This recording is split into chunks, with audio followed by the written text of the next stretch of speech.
Hello friends, स्वागत है आप सभी का एक बार फिर से मेरे यूट्यूब चैनल कहानियों का सफ़र में। आज मैं आपके लिए एक नई कहानी लेकर आई हूँ। एक युवती बगीचे में बहुत गुस्से में बैठी थी। पास ही एक बुजुर्ग बैठे थे। उन्होंने उस परेशान युवती से पूछा, क्या हुआ बेटी, क्यों इतना परेशान हो? युवती ने गुस्से में अपनी पति की गलतियों के बारे में बताया। बुजुर्ग ने मंद मंद मुस्कुराते हुए युवती से पूछा, बेटी क्या तुम बता सकती हो तुम्हारे घर का नौकर कौन है? युवती ने हैरानी से पूछा, इसका क्या मतलब है? बुजुर्ग ने कहा, तुम्हारे घर की सारी ज़रूरतों का ध्यान रखकर उनको पूरा कौन करता है? युवती ने जवाब दिया, मेरे पति, और कौन? बुजुर्ग ने पूछा, तुम्हारे खाने पीने की और पहनने ओढ़ने की ज़रूरतों को कौन पूरा करता है? युवती बोली, मेरे पति।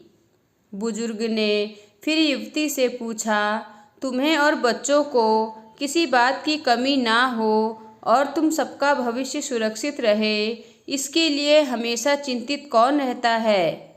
युवती ने कहा, मेरे पति। बुजुर्ग ने फिर पूछा, सुबह से शाम तक कुछ रुपयों के लिए बाहर वालों की और अपने अधिकारियों की खरी खोटी हमेशा कौन सुनता है?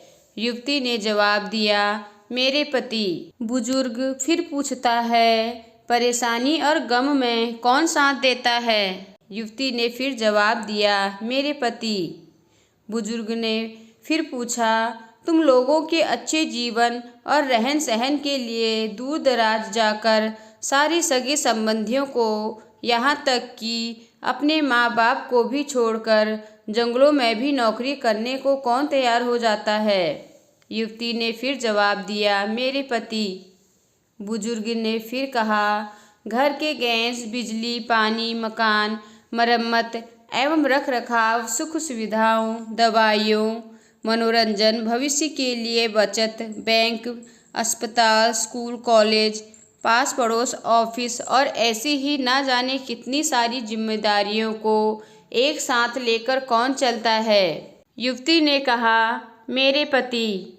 बुजुर्ग ने फिर पूछा, बीमारी में तुम्हारा ध्यान और सेवा कौन करता है? युवती ने जवाब दिया, मेरे पति। बुजुर्ग बोले, मुझे एक बात और बताओ, तुम्हारे पति इतना काम और सबका ध्यान रखते हैं, उसने इस बात के कभी पैसे लिए? युवती ने गंभीरता से कहा, नहीं तो।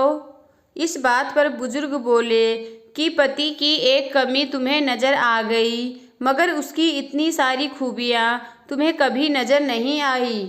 उस बुजुर्ग की बात सुनकर उस युवती को अपने पति के महत्व का पता चलता है और वह खुशी खुशी अपने पति के पास लौट जाती है। तो दोस्तों, आपको आज की कहानी कैसी लगी मुझे कमेंट कर ज़रूर बताएं। और अगर आपको कहानी पसंद आई हो तो मेरे चैनल को लाइक कीजिए और सब्सक्राइब कीजिए और साथ ही अपने दोस्तों के साथ आगे शेयर कीजिए। धन्यवाद।